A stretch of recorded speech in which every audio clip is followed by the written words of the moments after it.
Hey, what's going on, everybody? We're going to be looking at the round one game from the Chennai Chess Masters tournament. This game took place between Maxime Vachier Lagrave with the white pieces and Parham Mag Sadulu with the black pieces. So game started off e4, c5, knight f3, e6, and we ended up in a Khan Sicilian after a6 right here. Many different ways for white to choose from. c4 could be played here, knight c3, but bishop e2 was chosen. Knight f6, knight c3, queen c7, and f4, and bishop b4 here. e4 pawn is attacked, so e5, taking the space. White sacrifices a pawn, bishop takes c3, b takes c3, queen takes c3, and now Maxime played the move queen d2, one of two options, bishop d2 being the other option. So queen d2 was played, and then queen takes d2, and the players entered into this endgame after bishop takes d2. Let me just go back real quick. Of course, this is a theory, but just really quick, white is not just hanging a rook here on purpose, but basically he's playing for activity. To make a long story short, he gives up the exchange here, or at least he offers the exchange here of queen takes a1 to exploit his space advantage and his dominance over the dark squares. All right, as black loses time capturing this rook with his queen. So I'll just give you a quick example. So play could continue. E takes f6, and let's say if queen takes a2, f takes g7. Now you can see the attack against the undeveloped piece on c8. And you can see all the piece activity that white has here, like rook b1, for example, attacking the bishop.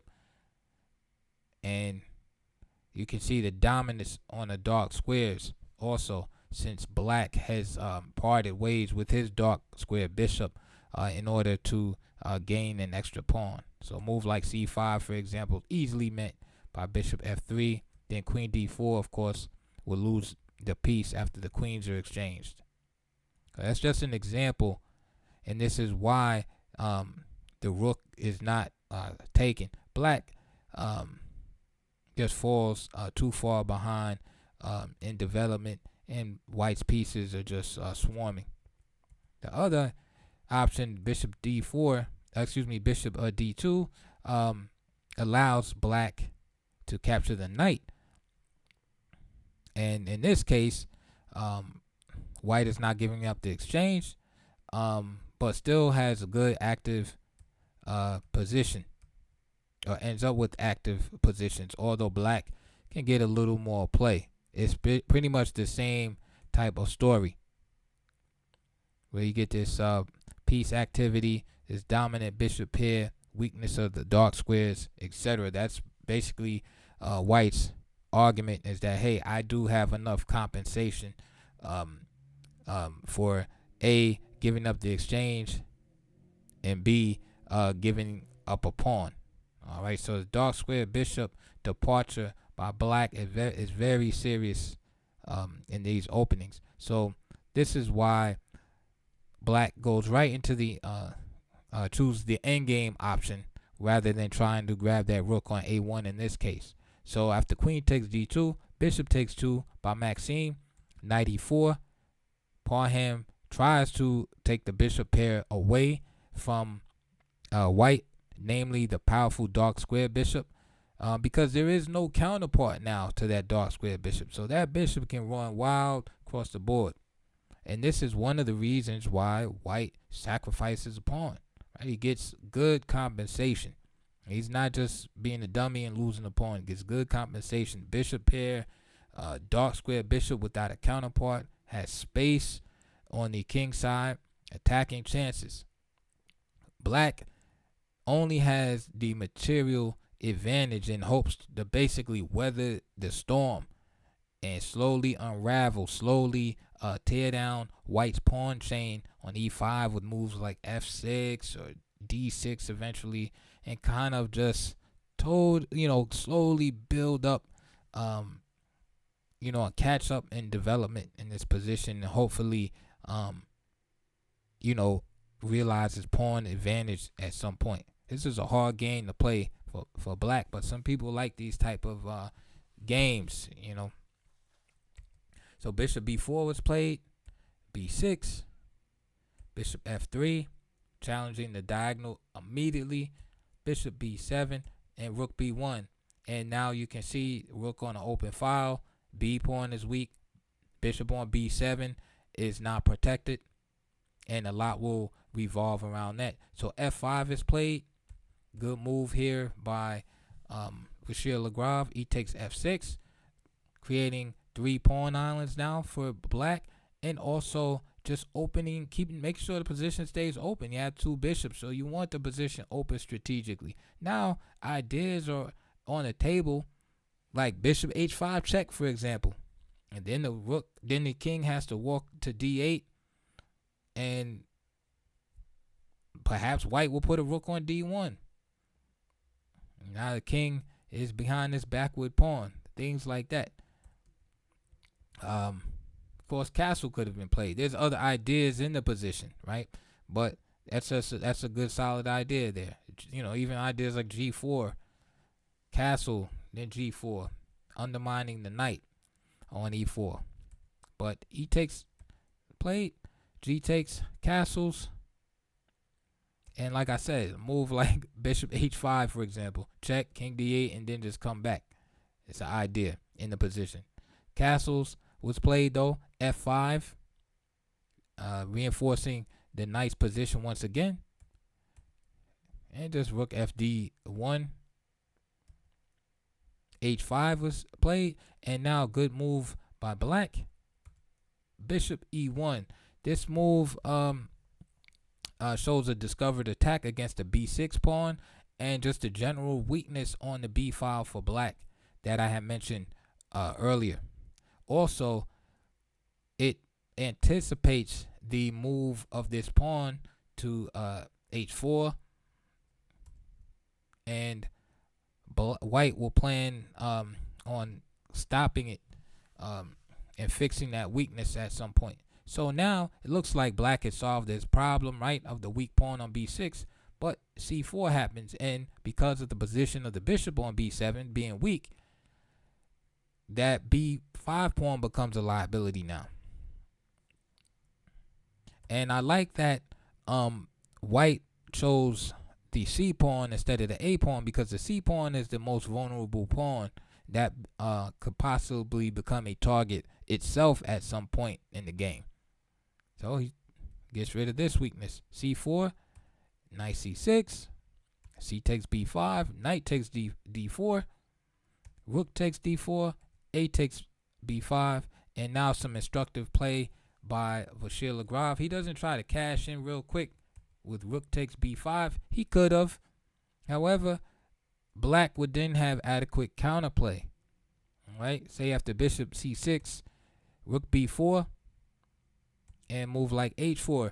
Now, just note that the pawn on a2 can't be captured right away because of the rook hanging on h8. Okay, that's the tactic that will prevent that. In this present situation, this is why I put h4 in. Right, and play could continue h3, right, fixing the pawn on the dark square, king d8, and now you play a4. All right, king c7, bishop d1, for example, rook hb8, give up that pawn. But black is able to generate enough counterplay in the position where he can probably draw the game due to the opposite color of bishops. Okay. So Lagrave just plays a4, putting more pressure on the position without trying to cash in immediately. All right. Notice again, the pawn cannot capture on a4 because of the bishop on b7, and the rook cannot capture on a4 again because of the bishop's position on b7. I'm sorry. So h4 was played, h3, and I like that move because it fixes the weakness. Now, black has to keep an eye on that pawn for the rest of the game. He has no other way of protecting it adequately. Again, continue d4. So now d5. Now we have some kind of de facto stonewall.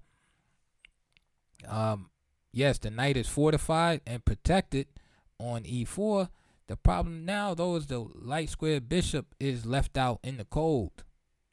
That's now officially a bad bishop. So rook takes b5 now. Attacking that bishop. Bishop c6. He would love to get the pawn back, but for tactical reasons, he cannot capture this pawn. Again, the rook on h8 is hanging, so there's always this idea of rook b8, king moves, rook h8. So whether the bishop tries to capture on a4, well, black would just simply give up the exchange and play rook takes a4, and then after rook takes a4, rook b8 check. And if rook takes a4 first, then the rook on d4 would capture that rook. Bishop takes a4, and then again rook b8 check, capturing the hanging piece on h8. So this lack of coordination, these are the type of ideas that come when you grab pawns in the opening and you fall behind in development, and also when you lack space in the position. When you lack space, it's more difficult to coordinate your pieces. You need more time to be able to do it because you don't have space where you can just bring the pieces out quickly. This is why many of modern openings, the knights have to come to, say like e7, d7, and take a while to develop because they started out the position, playing, and I know there's strategic reason for it, but it's just the nature of the beast. When you don't have a lot of space, it takes a little bit longer to get your pieces coordinated. So you can see here, black is suffering from that lack of coordination right now. So rook b6 is played, and so king d7.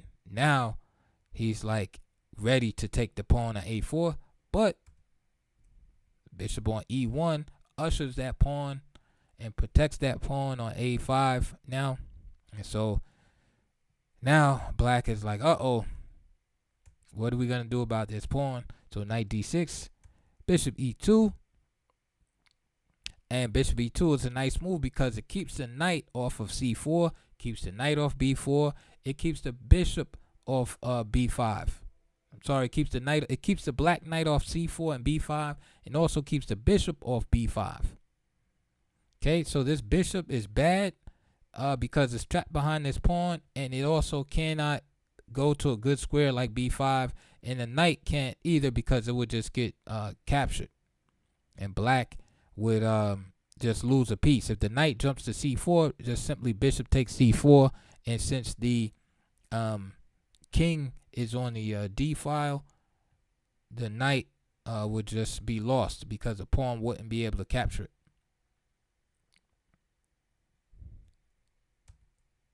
Rook a b8, and Maxime just simplifies things with rook takes b8. Is he giving up the b file? No, he isn't, because he just simply moves his other rook there. He takes over the b file because it would be detrimental for black to trade rooks at this point. So he attacks the pawn. The rook drops to b2. Rook b1 is also possible, not a big deal. It's just that rook b2 allows this knight c4. But at this point, white's advantage is growing. So here, knight c4 looks like, a good move in that it attacks the rook and the pawn on a5 at the same time. But basically, at this point, white has a nice enough advantage to where he has multiple moves that would, will qualify as good moves. But other moves, d4 could have been played, and they basically all have the same outcome to sum up the result without showing you a lot of long lines and analysis, which I do have. Bishop a4, of course, bishop b7 could have been played, but the basic outcome is that pawn on a5 is decoy. Very difficult to win. And so while black uses his forces to capture that pawn, on the other side of the board is this weak h-pawn, which will get picked up, and eventually the king side pawns will start running up the board, and this is what is going to carry the day for white. That's basically the general idea in all the lines. So knight c4, probably the most active looking out of the moves. So knight c4 is played, and white just simply plays rook a2. I just want to point out that not most of you, but many players would try to play bishop takes c4 here in the spirit of simplification. However, don't lose sight, right? When you're in the end game and you're near victory, don't lose sight of the prize, right? Don't get lazy. This is another one of the maxims from Borowski and how not to play chess. Right? It's a little pamphlet. It's not that big, but it's something I read many years ago. It's one of the other maxims, right? Do not lose energy. Do not get tired in it. The end game and the victory is near. That's the worst, is losing a game that's totally won, or drawing, allowing a draw in a game that's totally won. So here, bishop takes c4. What's wrong with bishop takes c4? Well, it brings this bishop back to life, right? On c6. That's terrible. But you go into this drawish opposite color bishop ending, right? Notoriously drawish. You bring white's bad bishop to life by clearing the diagonal form. That's the second thing, right? We already mentioned that. Third, you help black advance his pawn, because now his pawn, which was on the 5th rank on the d file, is now on the 4th rank. Your 4th rank, that is, on the c4. So you've given black all types of counterplay, and even potential play against the g2 pawn if the rook gets to g8. So in one move, you're throwing away all your hard work, right? That's just food for thought. So definitely not bishop takes c4. Rook a2, protecting the pawn, and positional superiority remains intact. So after that, rook h8, because what is black going to do now? He says, you know what? Let me go keep an eye on this pawn. Again, different moves could have been played here. Knight e3, bishop b7, king c8, etc. All have the same theme in mind. That I mentioned earlier, with the a pawn being more of like a decoy, and then eventually the king side pawns will be moved forward. So rook h8 was played. a6. What else you gonna do, right?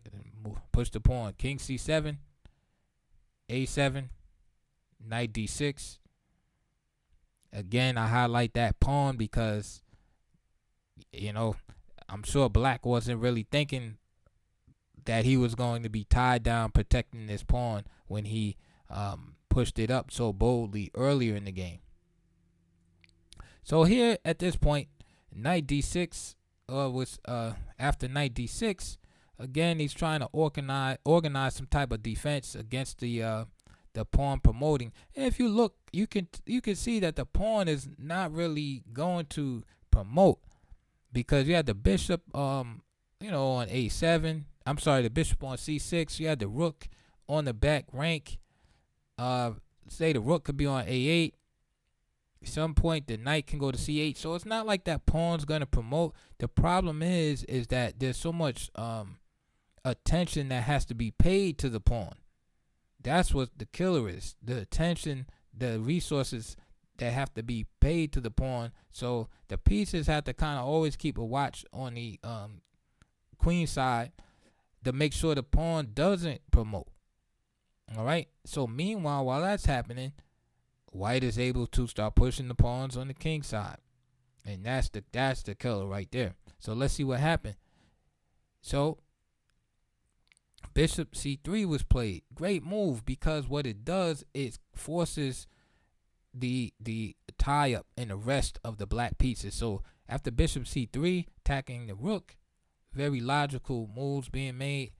So the rook goes back to stop the pawn, and of course black wants to play knight c8, win the pawn, right? No, because bishop e5, now the knight is pinned. So king d7, getting out of the pin.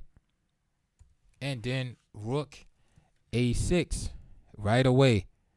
And now the bishop on c6 cannot move because the knight will be brutally captured. So here, in this position right here, is where I feel like black really started to crack. Here he played the move a knight c4. I think his best move probably was a knight c8. Is put the threaten to win the pawn. I mean, you have to get rid of that pawn. He can't, but you have to put pressure on it. And like I said, the again, it's the best that black can do, right? Black is already lost, for all intents and purposes. But it forces white, back on his heels a little bit to at least protect the pawn. Play bishop d4, for example. And then after bishop d4, maybe repeat knight d6 and say, hey, I'm ready for a draw. You have to come up with something different, and then of course white can maybe play king f2 and try to start organizing the push of these king side pawns, like I said. But I think knight c8 would be a little bit more challenging than knight c4. But again, I'm not saying knight c8 is drawing anything like that. I'm just saying I think it would have been more challenging. Anyway, knight c4 was played, and now see after knight c4, just simply bishop b8, imprisoning the rook. And now I think, if it wasn't over before, it's definitely over, because now white is basically playing with a rook, extra, just a rook up. Knight e3 was played, and now it's just basically time for some tricks and swindles, with this idea of d4 and attacking the g pawn and etc. etc. So king f2 here. Lagrave could play g3 here. He could play bishop h5 with the idea of playing the bishop to e8 and then capturing the bishop on c6 with his rook. King f2 is reasonable. d4, bringing the bishop back to life. So g3, of course, there was a threat against the g2 pawn, g3, and now we have the pass pawn on the other side of the board. So just think of the cost of that move earlier. You know how they say you can't take back pawn moves, right? So now you have this pass h pawn. Knight jumps back to d5. Bishop f3 is played. Again, just simply h4. Pushing the pawns is just fine. Pushing the pawn, rather. Bishop f3. And now d3. This is white's plan. Is to, black's plan is to play knight to b4, attacking the rook. Of course, supporting the advance of the d pawn. So bishop d5 is played. Again, h4 can be played with a simple win, right? Knight b4, for example, rook b6. Say bishop takes f3, king takes f3, e2, and just rook d5, king e7, rook takes d2. That wins.